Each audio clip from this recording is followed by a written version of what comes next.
સોમનાથમાં છત નીચે દટાતા શ્રમિકનું મૃત્યુ થયું છે। સોમનાથ બાયપાસ પર આવેલી હોટલમાં આ દુર્ઘટના બની હતી।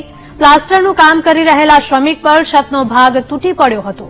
છતના ભાગ નીચે દટાઈ જવાથી શ્રમિકનું ઘટના સ્થળે જ મૃત્યુ નિપજ્યું હતું। મૃતદેહને પોસ્ટમોર્ટમ માટે હોસ્પિટલ ખસેડવામાં આવ્યો। પોલીસે ઘટના સ્થળે પહોંચીને આગળની કાર્યવાહી શરૂ કરી। તો ગીર સોમનાથમાં છત નીચે દટાઈ જવાથી શ્રમિકનું મૃત્યુ નિપજ્યું છે। સોમનાથ બાયપાસ પર આવેલી હોટલમાં આ દુર્ઘટના બની હતી। પ્લાસ્ટર કામ કરી રહેલા શ્રમિક પર છતનો ભાગ તૂટી પડ્યો હતો। છતના ભાગ નીચે દટાઈ જવાથી શ્રમિકનું નિપજ્યું મોત।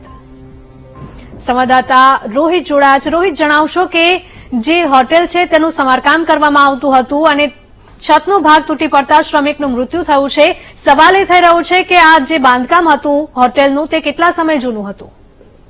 ચોક્કસ ખાસ કરીને સોમનાથ બાયપાસ ઉપર જે ખાનગી હોટલ છે તેનું ખાસ કરીને જે પ્લમ્બિંગનું જે કામ ચાલી રહ્યું હતું ત્યારે જે બે મજૂરો હતા તેના દ્વારા છઠ્ઠા માળ ઉપર જે કામ કરી દેવામાં આવ્યું હતું તે સમયે ખાસ કરીને જે છતનો જે માથેનો જે ભાગ હતો તે તૂટી જવાના કારણે જે બંને મજૂરો છે તે નીચે પડ્યા છે। તેમાંથી એક મજૂરનું મોત થયું છે ત્યારે જે એક મજૂર છે તે ગંભીર રીતે ઘાયલ થયું છે। તેને સારવાર માટે રાજકોટ ખસેડવામાં આવ્યું છે। પરંતુ જે આખો જે બનાવ બન્યો છે તે ખાનગી હોટલનો બનાવ છે અને ખાનગી હોટલની અંદર પ્લમ્બિંગનું કામ ચાલી રહ્યું હતું પરંતુ જે રસીઓને જે નાળાઓ જે બાંધવામાં આવ્યા હતા તેની અંદર ખાસ કરીને જે ઘસારો થવાના કારણે જે સ્લેબનો જે માથેનો જે પોપડો હતો તે તૂટ્યો અને જે બંને મજૂર છે તે નીચે પડ્યા છે।